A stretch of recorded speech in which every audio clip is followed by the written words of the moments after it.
ایران اور حزب اللہ کی اسرائیل کے خلاف مشترکہ کارروائی، وسطی اسرائیل دھماکوں سے گونج اٹھا۔ اسرائیلی میڈیا کے مطابق راکٹ حملوں میں شرون میں بڑے پیمانے پر عمارتوں کو نقصان پہنچا۔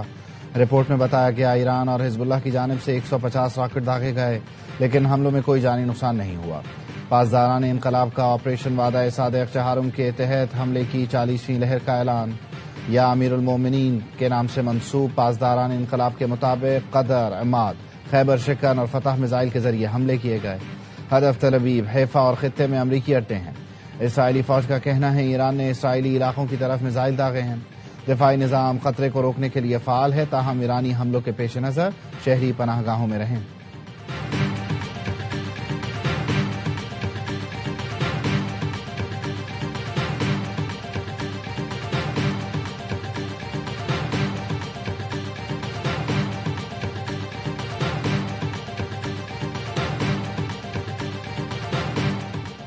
اسرائیل کا لبنان کے دارالحکومت بیروت کے مضافات میں شدید ترین حملہ، ایئرپورٹ جانے والے راستوں پر بمباری۔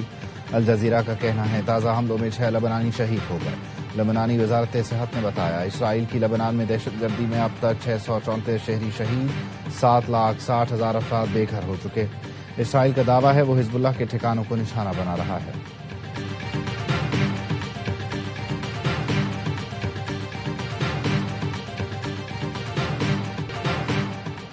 ایران کے مشرق وسطی میں حملے جاری، متحدہ عرب امارات، سعودی عرب اور کویت میں ڈرون حملے۔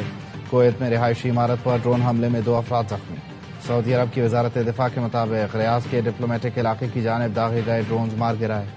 شیبا آئل فیلڈ کے قریب 2 ڈرونز کو ناکارہ بنایا گیا۔ دبئی کے کریک ہاربر کے قریب عمارت پر ڈرون گر گیا۔ دبئی میڈیا آفس کے مطابق ڈرون گرنے کے باعث عمارت میں آگ لگ گئی تھی۔ سول ڈیفنس ٹیموں نے عمارت میں لگنے والی آگ پر قابو پا لیا۔ ابوظہبی کے پرانے ایئرپورٹ پر پروجیکٹائل حملہ ناکام بنا دیا گیا۔ دفاعی نظام نے ہدف کو کامیابی سے نشانہ بنایا۔ گرنے والے ملبے سے آگ بھڑک اٹھی۔ جبل علی پورٹ کے قریب بحری جہاز کو پروجیکٹائل سے نشانہ بنایا گیا۔ جہاز کا عملہ محفوظ رہا۔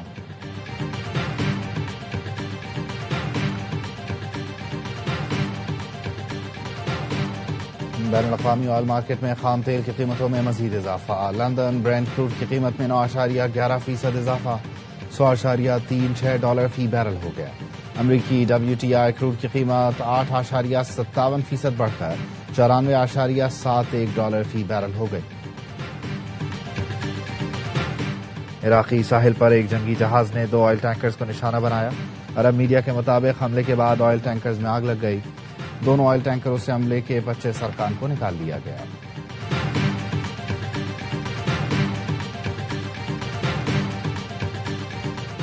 اقوام متحدہ سلامتی کونسل میں ایرانی حملوں کے خلاف قرارداد منظور۔ بحرین نے ایران کے خلیجی تعاون کونسل ممالک اور اردن پر حملوں کی مذمت کی قرارداد پیش کی تھی۔ پاکستان سمیت سلامتی کونسل کے 13 ارکان نے قرارداد کے حق میں ووٹ دیا۔ ارکان نے قرارداد کے حق میں ووٹ دیا۔ ایران کے خلاف قرارداد کی ووٹنگ میں روس اور چین نے حصہ نہیں لیا۔ UAE کا ایران کے حملوں کی مذمت پر مبنی سلامتی کونسل کی قرارداد کا خیر مقدم۔ روس کی تجویز کردہ فوری جنگ بندی اور مذاکرات شروع کرنے کی قرارداد امریکہ نے ویٹو کر دی۔ روس، چین، پاکستان اور صومالیہ نے قرارداد کے حق میں ووٹ دیے۔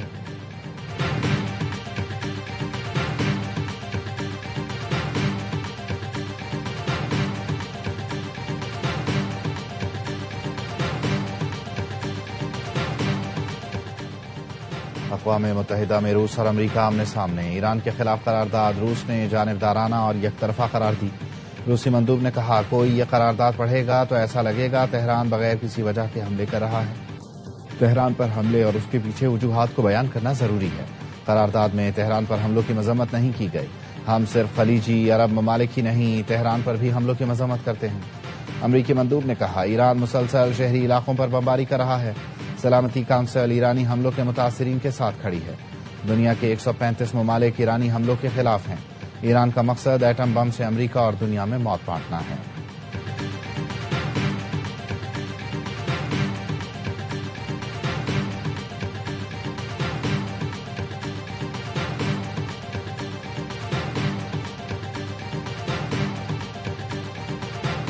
Pakistan also condemned have seriously jeopardized international peace and security. Pakistan supports the sovereignty and territorial integrity of Iran. We are deeply concerned by the instability in Iran. As a neighboring country, Pakistan has not remained immune from these impacts. مشرق وسطی کی صورتحال پر اقوام متحدہ سلامتی council کا اجلاس، پاکستان کی ایران پر حملوں کی مذمت۔ اقوام متحدہ میں پاکستانی مستقل مندوب عاصم افتخار نے اجلاس سے خطاب میں کہا، ایران پر حملوں نے عالمی امن کو خطرے میں ڈال دیا ہے۔ ایران پر غیر ضروری حملے کر کے خطے کو تنازع میں دھکیل دیا گیا۔ پاکستان ایران کا ہمسایہ ہے، ایران کی صورتحال کا اثر ہم پر بھی پڑتا ہے۔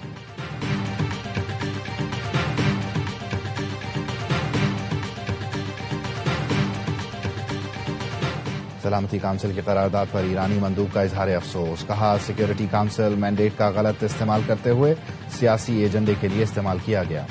اسرائیل نے امریکہ کو جنگ میں دھکیلا، امریکہ اور اسرائیل جنگی جرائم کے مرتکب ہوئے۔ دونوں ملکوں نے واضح طور پر ایران کے خلاف جارحیت کی۔ سلامتی کونسل نے موجودہ تنازع کی بنیادی وجہ کو نظر انداز کیا۔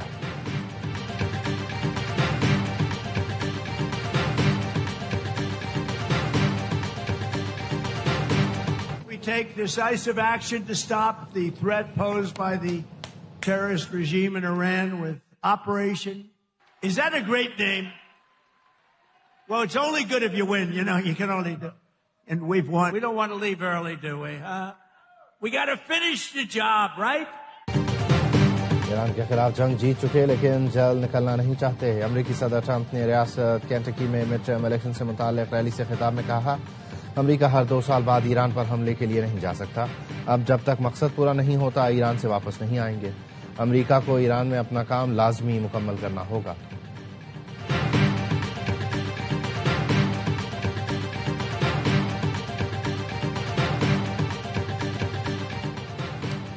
ایران کے حملوں میں مشرق وسطی میں امریکی تنصیبات کو بڑے نقصان پہنچے۔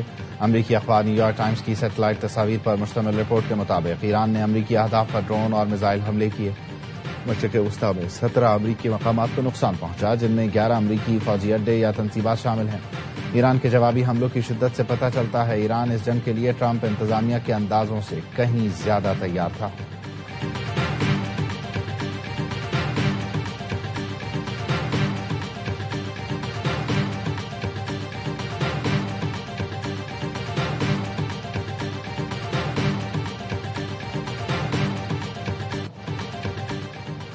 پینٹاگون نے 168 ایرانی طالبات کے جاں بحق ہونے کی ذمہ داری قبول کر لی۔ ایران میں طالبات کے اسکول پر حملے کی پینٹاگون کی ابتدائی تحقیقاتی رپورٹ میں کہا گیا، حملہ غلط انٹیلیجنس معلومات کے باعث ہوا، پرانی معلومات کے باعث میزائل داغا گیا۔ امریکی فوج قریبی IRGC کی ایک تنصیب کو نشانہ بنا رہی تھی۔ ڈیفنس انٹیلیجنس ایجنسی کی غلط معلومات کی بنیاد پر یہ سنگین غلطی پیش آئی۔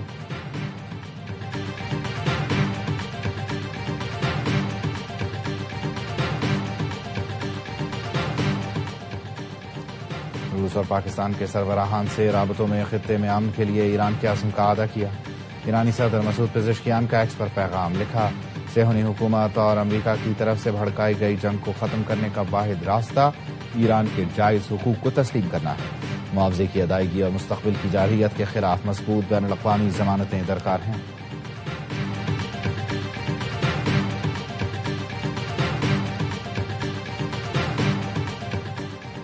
فجیرہ کی بندرگاہ سے PNSC کے 2 جہاز خام تیل لے کر پاکستان روانہ۔ 10 لاکھ بیرل خام تیل لے کر کراچی پورٹ پہنچیں گے۔ MT کراچی آج اور MT شارمار کل کراچی پورٹ پر لنگر انداز ہوگا۔ PNSC کا چارٹر جہاز پالکی سعودی بندرگاہ راس تنورہ پر رکا ہوا ہے۔ آبنائے ہرمز کی بندش کے باعث چارٹر بحری جہاز پاکستان روانہ نہ ہو سکا۔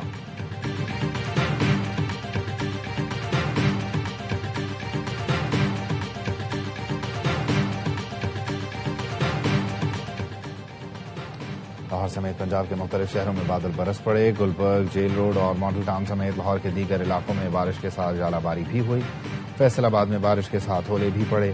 اسلام آباد، راولپنڈی میں وقفے سے کہیں ہلکی کہیں تیز بارش۔ بھمبر آزاد کشمیر میں موسلادھار بارش سے موسم خوشگوار۔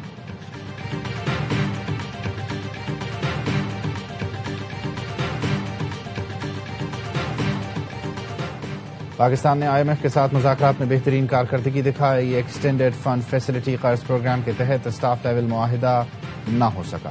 IMF نے پاکستان سے مذاکرات سے متعلق اعلامیہ جاری کر دیا۔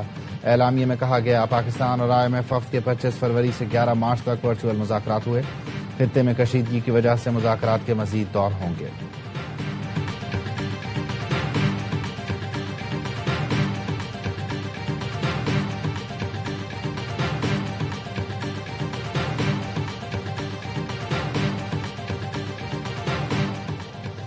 وزیر دفاع خواجہ آصف سے برطانوی ہائی کمشنر جین میریٹ کی ملاقات، دو طرفہ تعلقات مزید مضبوط بنانے، علاقائی سلامتی، دفاع اور ہوا بازی کے شعبوں میں تعاون پر تبادلہ خیال کیا گیا۔ ملاقات میں باہمی دیرینہ شراکت داری مزید مستحکم کرنے کے عزم کا اعادہ کیا گیا۔ برطانوی ہائی کمشنر نے اپوزیشن لیڈر محمود خان اچکزئی سے بھی ملاقات کی۔ اپوزیشن لیڈر کے ترجمان نے بتایا ملاقات میں باہمی روابط مزید مضبوط بنانے پر اتفاق ہوا۔ فریقین نے باہمی تعاون، جمہوری اقدار اور خطے میں امن کے فروغ کی اہمیت پر زور دیا۔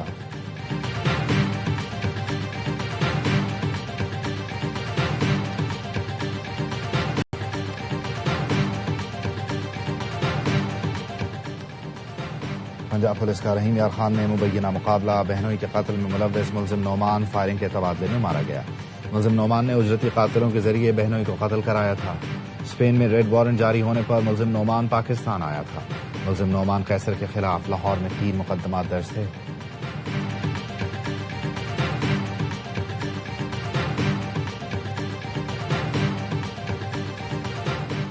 ٹھٹھا میں مکلی اسٹیڈیم کے قریب تیز رفتار ٹینکر خانہ بدوشوں کی جھوپڑیوں پر چڑھ گیا، 3 افراد جاں بحق، 1 شدید زخمی۔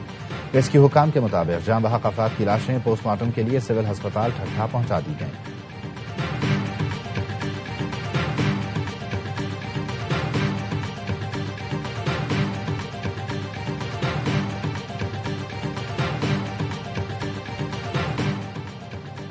پشاور میں ورسک روڈ پر بینک ڈکیتی ناکام بنانے والے ایڈیشنل ایس ایچ او بہار علی دم توڑ گئے۔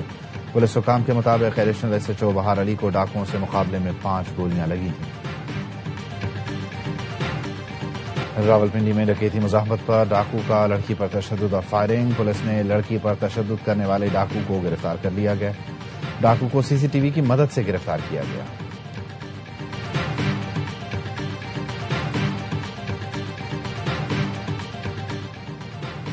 پاکستان میں عید 21 مارچ بروز ہفتے کو ہونے کا امکان، اسپارکو نے کہا شوال کا چاند 19 مارچ کو صبح 6:23 پر پیدا ہوگا۔ 19 مارچ کی شام شوال کا چاند نظر آنے کے امکانات کم ہیں۔ شوال کے چاند کی رؤیت اور عید الفطر کے بارے میں حتمی اعلان مرکزی رؤیت ہلال کمیٹی پاکستان کرے گی۔